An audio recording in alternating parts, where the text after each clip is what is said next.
Assalamualaikum warahmatullahi wabarakatuh. Halo semuanya, perkenalkan saya Nurul Fadilah. Saya di sini akan menganalisis aplikasi pajak, yaitu aplikasinya Signal atau Samsat Digital Nasional. Nah, kemudian apa sih pajak itu? Jadi, pajak itu adalah kontribusi wajib dari masyarakat kepada negara yang dipungut berdasarkan undang-undang dan digunakan untuk membiayai berbagai kebutuhan publik seperti pembangunan jalan, sekolah, rumah sakit, dan layanan sosial lainnya. Nah, kenapa sih kita harus membayar pajak gitu? Nah, membayar pajak itu bukan sekedar kewajiban ya, bukan sekedar kewajiban hukum, tapi juga bentuk kontribusi kita untuk membangun negara. Nah, jadi alasannya tuh yang pertama, mendukung pembangunan daerah. Jadi, pajak itu digunakan untuk membiayai jalan, sekolah, rumah sakit, dan fasilitas umum lainnya. Terus juga yang kedua, menjamin layanan publik. Jadi, ini itu termasuk subsidi transportasi, perawatan kesehatan, dan pendidikan. Terus yang ketiga, ini tuh dana darurat kecelakaan. Sebagian pajak kendaraan dialokasikan untuk SWDKLLJ atau sumbangan wajib dana kecelakaan lalu lintas jalan. Nah, yang bisa membantu biaya pengobatan jika terjadi kecelakaan. Terus yang terakhir itu kepastian hukum dan ketenangan. Jadi membayar pajak membuat status kepemilikan kendaraan sah dan terdaftar secara legal. Begitu. Nah, kemudian apa sih pajak kendaraan bermotor itu? Jadi, pajak kendaraan bermotor adalah pajak atas kepemilikan dan atau penguasaan kendaraan bermotor, baik mobil maupun motor. Nah, itu juga beberapa poin pentingnya tuh. Yang pertama, objek pajak. Nah, semua kendaraan bermotor yang digunakan di darat atau air. Kemudian yang kedua, dibayar setiap tahun. Biasanya bersamaan dengan perpanjangan STNK. Kemudian yang ketiga, termasuk SWDKLLJ. Nah, dana ini dikelola oleh Jasa Raharja untuk santunan kecelakaan. Kemudian yang terakhir itu sumber pendapatan daerah. Begitu. Nah, PKB adalah salah satu pajak provinsi yang penting untuk anggaran pemerintahan daerah. Nah, kemudian apa sih jadinya jika kita tidak membayar pajak kendaraan bermotor? Nah, jadi yang pertama itu kita kena sanksi administratif dan denda. Jadi saat teman-teman terlambat membayar pajak, teman-teman akan dikenakan denda keterlambatan, dan besar denda ini tuh bervariasi. Jadi tergantung pada lama keterlambatan dan peraturan daerah masing-masing. Terus juga yang kedua itu pemblokiran STNK dan kendaraan. Nah, jadi jika teman-teman tidak membayar pajak selama 2 tahun berturut-turut, surat tanda nomor kendaraan atau STNK-nya itu akan diblokir secara otomatis. Ini berarti kendaraan teman-teman tidak lagi terdaftar secara resmi dan tidak boleh digunakan di jalan raya. Kemudian yang ketiga itu ada risiko hukum. Nah, mengemudikan kendaraan dengan STNK yang sudah diblokir atau tidak valid dapat dianggap sebagai pelanggaran hukum. Kemudian yang keempat itu penjualan kendaraan menjadi sulit. Nah, saat teman-teman ingin menjual kendaraan yang pajaknya menunggak gitu ya, prosesnya akan menjadi rumit nih. Nah, jadi nanti calon pembelinya tuh biasanya akan ragu untuk membeli kendaraan yang memiliki masalah pajak. Terus juga Yang terakhir, data kendaraan dihapus. Nah, berdasarkan pasal 74 Undang-Undang Nomor 22 Tahun 2009 tentang lalu lintas dan angkutan jalan, jika pemilik kendaraan tidak memperpanjang STNK selama 2 tahun sejak masa berlaku habis dan registrasi dan identifikasi kendaraan bermotor dapat dihapus. Nah, penghapusannya ini tuh bersifat permanen dan kendaraan tersebut tidak bisa didaftarkan kembali. Begitu.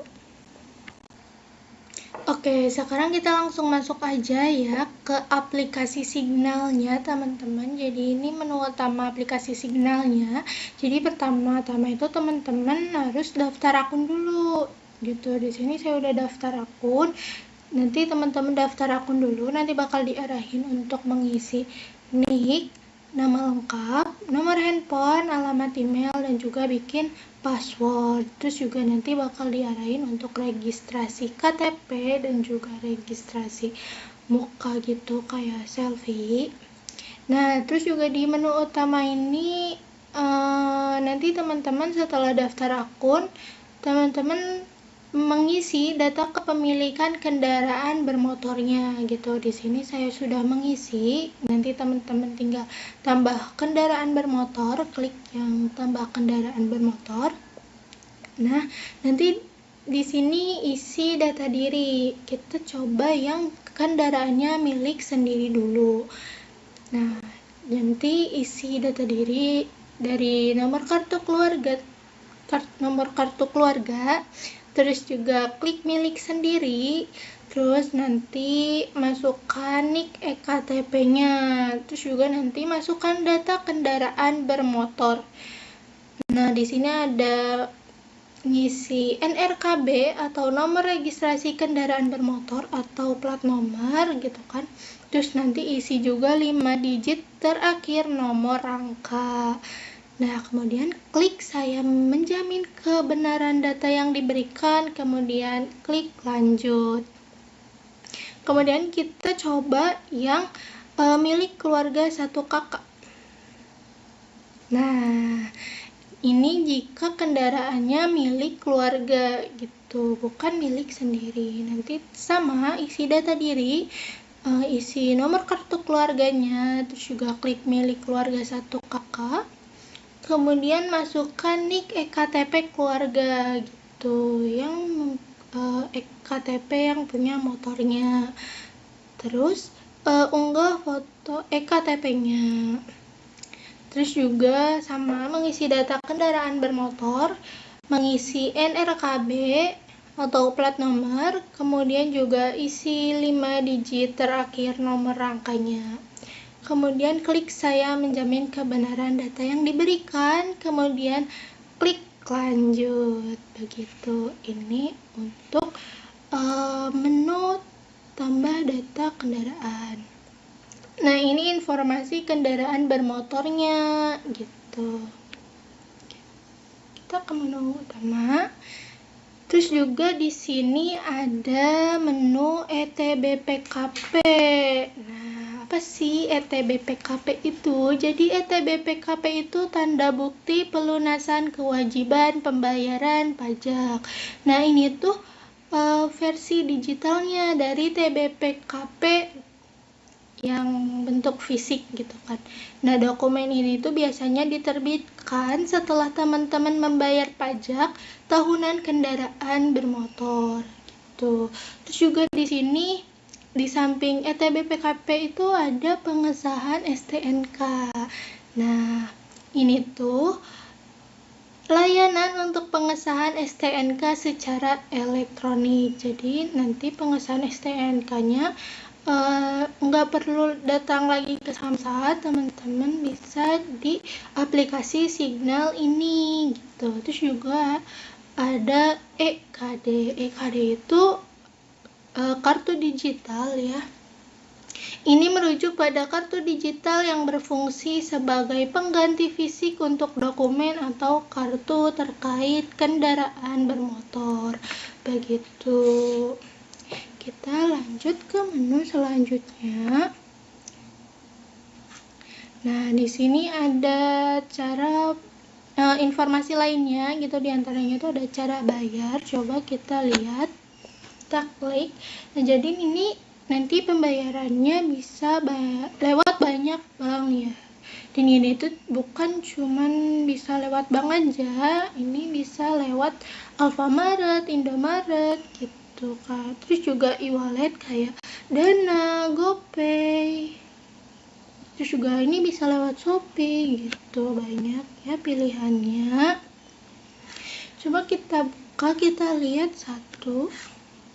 Nih, kalau kita pakai Bank BRI, ini nanti bisa bayarnya lewat ATM atau Brimo gitu. Kita lihat yang pakai ATM, nanti ini cara-caranya gitu kan. Yang pertama itu yang lewat ATM itu masukkan kartu ATM dan pilih bahasa.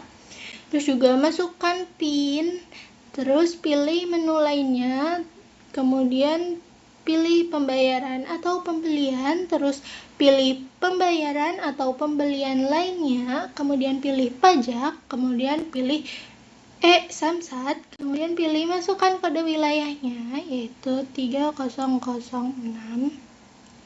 Kemudian masukkan kode pembayarannya, dan ketika muncul detail pembayaran, pilih ya.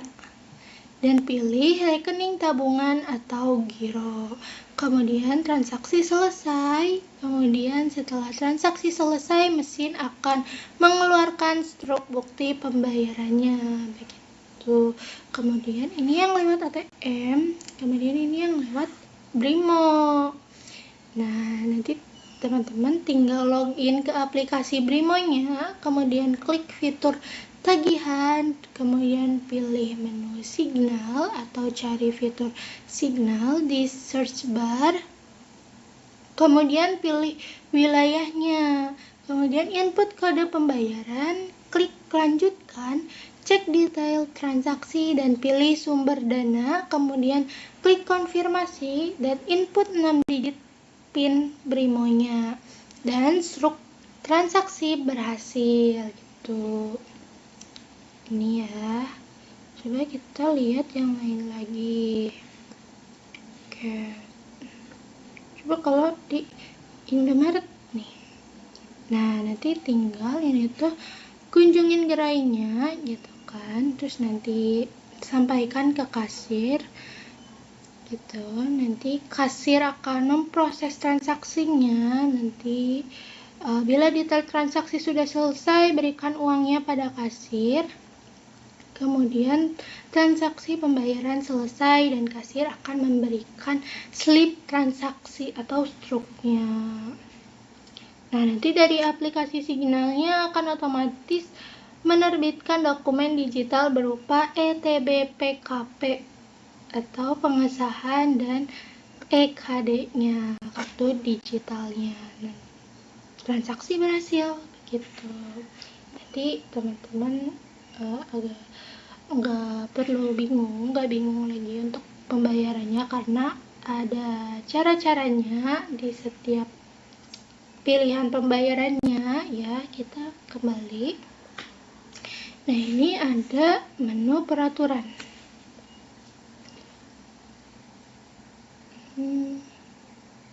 Nah, ini di sini di menu peraturan ada 3 peraturan. Yang pertama itu peraturan Polri nomor 7 tahun 2021 tentang Resident Ranmor.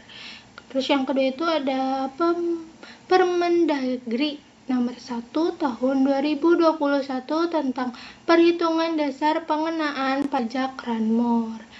Kemudian ada Perpres 05 tahun 2015 tentang penyelenggaraan sistem administrasi manunggal.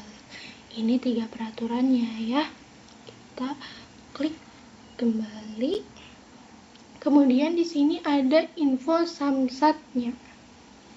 Nah, nanti tuh pas awal kita login, kita tuh mengisi kayak lokasi kita gitu. Jadi nanti di sini bakal ketahuan nih lokasi kita di mana, dan nanti akan ada info samsatnya, samsat terdekat dari lokasi kita, begitu. Ini juga ada jaraknya ya, berapa km-nya.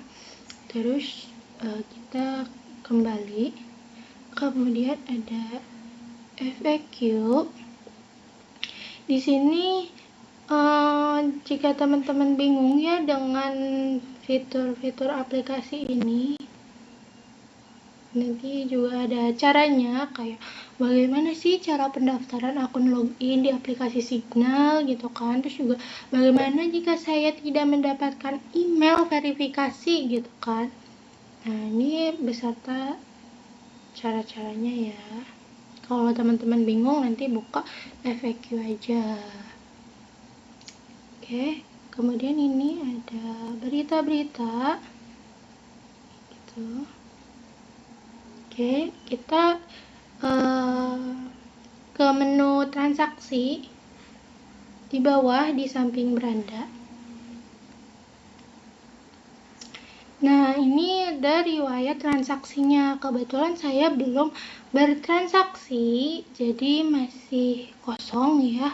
Nanti kalau sudah bakal muncul. Nah, ini yang sedang transaksi, yang ada yang sedang diproses, ada yang transaksi sudah kadaluarsa, terus juga ini transaksi yang selesai gitu. Kita next ke menu pendaftaran pengesahan STNK gitu. Ya, jadi nanti pilih NRKB atau plat nomornya, terus nanti SKKP dan pengiriman TBPKP, terus juga konfirmasi data. Ini untuk menu pendaftaran pengesahan STNK-nya ya. Kemudian ini di menu akun gitu. Ini menu akun. Nanti ini teman-teman juga bisa ubah profil ya, ubah kata sandi begitu.